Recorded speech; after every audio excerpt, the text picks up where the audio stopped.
Bonjour, miss. Bonjour, monsieur. Nous sommes avec qui? Mademoiselle Tizier Lou-Marie. Tizier. Lou-Marie, c'est ça? Oui, c'est ça. Lou-Marie aime faire par là.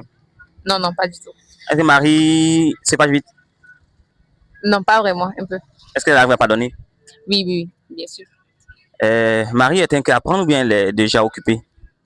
Elle n'est pas bonne, elle n'est pas occupée. Mais elle est au milieu. Elle est Chisa. Non, non, pas du tout. Elle n'est pas Chisa? Jamais. Je sais pas Marie des gens. Hein? Jamais mariée en Jésus. Elle n'est pas dans ça. Est-ce que vous êtes sûr que vous n'êtes pas Chisa? Il dit non. Donc ça veut dire qu'il est seul? Qui? Il n'y a personne. Il n'y a personne là-bas. Pourquoi vous avez décidé de rester? Pourquoi j'ai décidé de rester seul? Oui.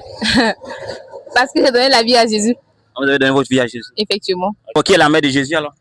Aïe, c'est question encore. Vous connaissez? Qui est la mère de Jésus comment? Aïe, c'est Marie. Où est né Jésus alors? Aïe, à Bethléem. Ok. Vous êtes très belle et vous avez décidé de rester célibataire et vous pouvez marier avec Jésus. C'est ça. Maintenant, quelle communauté? La CMCI. CMCI. Communauté missionnaire chrétienne internationale. Et qu'est-ce que vous prenez? Vous prenez la sanctification ou la vie de débauche? La vie de débauche, comment? Vous êtes belle et vous n'avez pas de copains et vous suivez Jésus. Vous comptez vous marier, non? Bien sûr. Ok. Et comment se passe votre mariage? Comment ça se passe chez vous là-bas? Pour que quelqu'un vienne vous prendre là-bas chez vous, comment il va faire? Il faudrait passer d'abord par le pasteur? Bah oui, il doit passer d'abord par mon faiseur, mon père spirituel qui me suit. Ok. Et il va falloir qu'il soit également en Jésus, engagé en Jésus. Ok. Et puis, c'est fini quoi?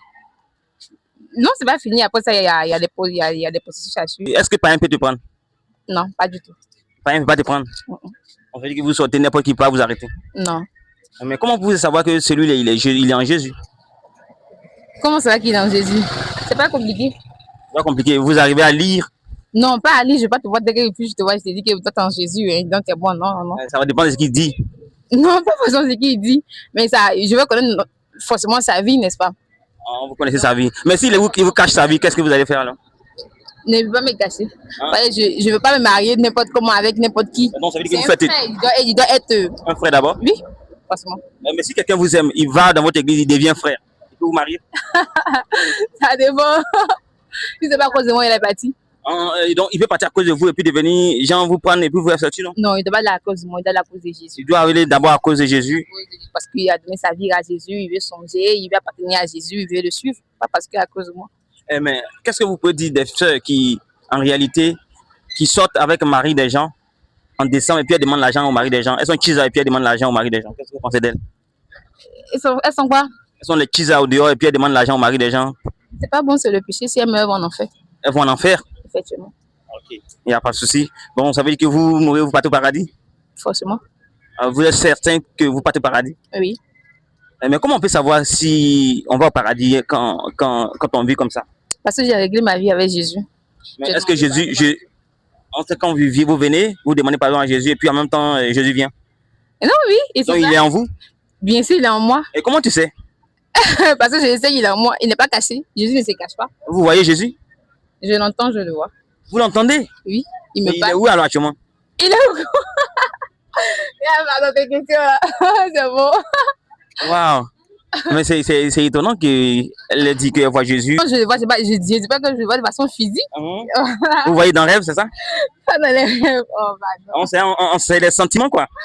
Hein? C'est un sentiment qui est en vous, quoi. Oui, c'est le Saint-Esprit le révèle, forcément. Le Saint-Esprit? Oui. Mais pourquoi est-ce que vous dites ceux qui ne connaissent pas le Saint-Esprit alors? On va aller chercher. On cherche. C'est où on trouve alors? La Bible dit que quiconque cherche trouve, non? Donc, quand tu cherches, on le cherche avec genre, on s'en nettoyer pour chercher comme escargot, on cherche là? Non, non, non. On fait comment alors? Quand tu vas donner ta vie à Jésus, tu sauras, quelqu'un va t'expliquer. Mais comment donner sa vie à Jésus alors? Pour donner la vie à Jésus, c'est pas compliqué. Comment le faire? Donner la vie à Jésus, il faut d'abord reconnaître qu'on est pécheur, qu'on a offensé à travers nos péchés. Ok. Le vol, l'immoralité, tout et tout. Et puis lui demander pardon de façon sincère à travers la repentance. C'est ça qu'on appelle la repentance. Tu demandes pardon sérieusement. Tu supplies qu'il te pardonne à travers. Nous, on le fait à travers un jeûne où tu demandes pardon à Dieu sérieusement et il te pardonne. Ok. Après ça, tu passes aux eaux du baptême. Vous êtes baptisé? Oui, Ok. à ce jour du baptême. Et puis, tu t'engages quoi, à suivre Jésus, à te consacrer à lui et puis à abandonner le péché surtout. Il suffit pas de demander pardon, seulement tu demandes pardon, puis tu abandonnes. Le péché dans lequel tu étais, ou même dans lequel tu vivais, quand tu finis de repentir, demander pardon à Dieu, tu abandonnes On le vous péché. abandonnez. Oui, tu abandonnes vraiment le péché, tu te consacres à Dieu pour suivre le Seigneur Jésus-Christ et puis marcher selon le modèle qu'il montre selon la Bible. Ok. Vous êtes chrétien depuis quand? Euh, depuis, depuis toujours, hein, depuis papa partait à l'église, on se disait être chrétien, forcément, on partait à l'église aussi avec les parents, jusqu'à ce que on comprenne que il suffit pas de payer, on partait avec les parents, mais on vivait dans le péché. Ok. Voilà, on n'était pas radical, on n'était pas engagé, on partait à l'église, mais on vivait dans le péché. Jusqu'à ce que c'est lui-même, on entend parler de la repentance, voilà, de la communauté dans laquelle je suis actuellement, qui m'a parlé de la repentance, du péché, de l'enfer et de fait que je dois me réconcilier avec Dieu et que je devais arrêter tout péché parce que ça blessait le cœur de Dieu. Ok. J'ai compris. J'ai décidé d'accepter ce Jésus, ce vrai Jésus, parce qu'avant je me disais que j'étais chrétienne, mais je sais qu'il n'était pas le cas vu que je vivais dans le péché. Ok. Donc j'ai décidé de m'engager en Jésus en faisant ma repentance, comme je l'ai expliqué un peu, demander pardon à Dieu, tout et tout. Est-ce que vous souhaitez aussi que les gens viennent comme ça et demander pardon à Jésus et puis accepter Jésus? Bien sûr, vu que je prêche l'évangile souvent, je vais demander aux gens de donner leur vie. Vous prêchez l'évangile? Oui. Avec quoi? Avec quoi, comment? En France, l'évangile, avec quoi? Je parle aux hommes, je leur dis. Vous parlez aux gens? Oui, je leur dis de donner la vie à Jésus, d'abandonner le péché. C'est vous qui parlez avec les micros audio là? Bon, moi, je ne fais pas, d'autres le font, mais moi, je ne fais pas. Non, tu ne fais pas là-bas? Je peux sortir avec ma fille, ma soeur, je peux sortir avec elle souvent, et puis on va, on prêche l'évangile, on parle de Jésus aux autres, et elle les invite à donner. Donc, merci. Et voici une jeune fille, elle a décidé de donner sa vie à Jésus, non suivre les garçons. Et elle dit qu'elle est célibataire, et pour la marier, il faut vraiment partir dans son église. Et aussi, il faut donner ta vie à Jésus. Et sinon que elle va partir, elle va passer avec sa beauté, et puis bon, personne ne doit l'arrêter, parce que si une fois que tu n'es pas en Jésus, tu peux pas l'arrêter.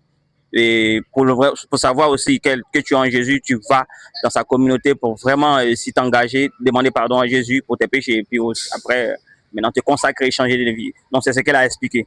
Donc merci de nous présenter ton Jésus.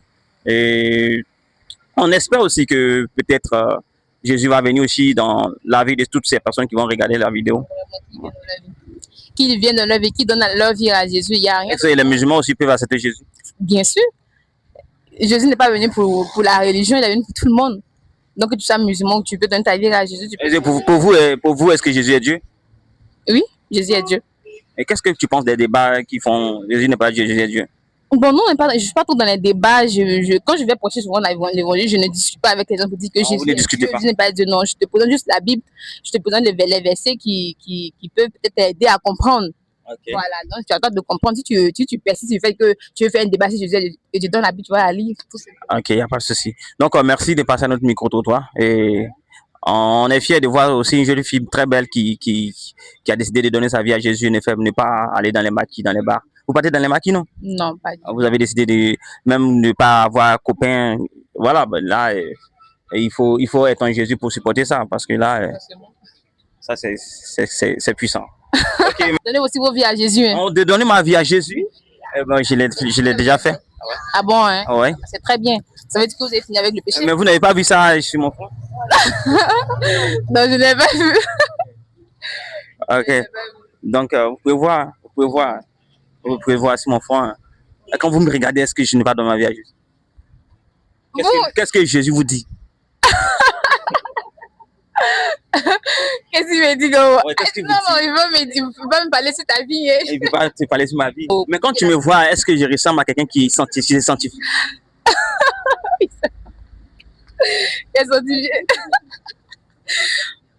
Non, mais ça, ce que tu as me dit, pas que je vais te regarder et puis je saurai que... Non, comment on peut savoir si quelqu'un... C'est parce que moi, en réalité, moi, j'aime des personnes qui se sanctifient. Voilà, comme vous avez dit. Hein. Et quand vous avez dit ça, moi, je sais que vraiment, si vous avez votre mari à vous, hein, vous serez fidèle. Forcément. Donc, ça veut dire que... à cause de lui, je ne suis pas à cause de lui, je ne suis pas fidèle à cause de lui. Pas à cause de lui. Je suis à cause de Jésus. À cause de Jésus. Voilà. Ah ouais, c'est qu'en réalité, c'est que même si vous êtes blessé, vous ne pouvez pas lui tromper. Non, pas du tout.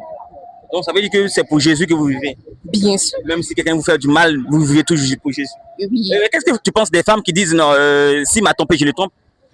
C'est une mentalité, je vais dire, c'est pas normal, c'est pas intelligent en fait. C'est pas conditionné pour dire que parce qu'il m'est fidèle, je lui serai fidèle, s'il n'est pas fidèle, monsieur. Non, c'est pas ça. On donne la vie à Jésus, on le suit. Si quelqu'un t'a blessé, ben, tu pardonnes, si tu pardonnes, forcément, il faut que tu pardonnes parce que Jésus nous a pardonné. Donc tu dois pardonner et puis tu avances. Ok, donc merci. Je n'ai pas de mots.